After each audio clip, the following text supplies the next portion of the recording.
আসসালামু আলাইকুম রহমতুল্লাহি ওয়া বারাকাতুহু। একটা হাদিস নিয়ে আলোচনা করব। বুখারী শরীফের 1899 নম্বর হাদিস। আন আবি হুরায়রা রাদিয়াল্লাহু তাআলা আনহু আন্না রাসূলুল্লাহি সাল্লাল্লাহু আলাইহি ওয়াসাল্লাম قال ইযা জাআ রমাদানু ফুতিহাত আবওয়াবুল জান্নাহ ওয়া গুল্লিকাত আবওয়াবুন নার ওয়া সুফফিদাতিশ শায়াতিন।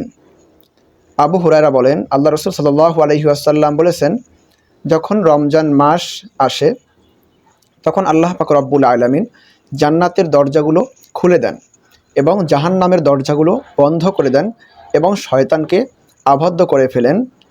আমাদের ভেতরে প্রশ্ন থাকতে পারে, শয়তানকে যেহেতু বন্ধ করে দেয়, আবদ্ধ করে ফেলে, শৃঙ্খলাবদ্ধ করে ফেলে, তাহলে তারপরেও কেন মানুষ রমজান মাসে গুনাহের কাজগুলো করে, ঠিক মতন রোজা রাখে না, নামাজ পড়ে না, তেলাওয়াত করে না, গুনাহের ভিতরে লিপ্ত থাকে?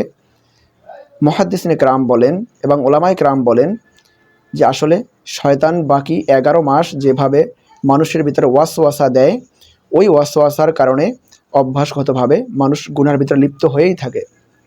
এই জন্য আল্লাহ পাক রব্বুল আলামিন বলেন, আল্লাযী ইউওয়াসউইসু ফি সুদুরিন নাস মিনাল জিন্নাতি ওয়ান নাস, যে হে নবী আপনি বলুন যে আমি ওই সকল মানুষ এবং জিনদের ওয়াসওয়াসা থেকে পানা চাইতেছি যারা মানুষরূপী শয়তানের বেশ ধারণ করে মানুষের অন্তরের ভিতরে কুমন্ত্রণা দেয়।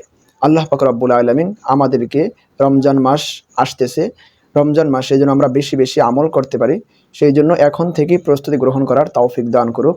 আমিন। ওয়া আখিরু দাওয়ানা আলহামদুলিল্লাহি রাব্বিল আলামিন।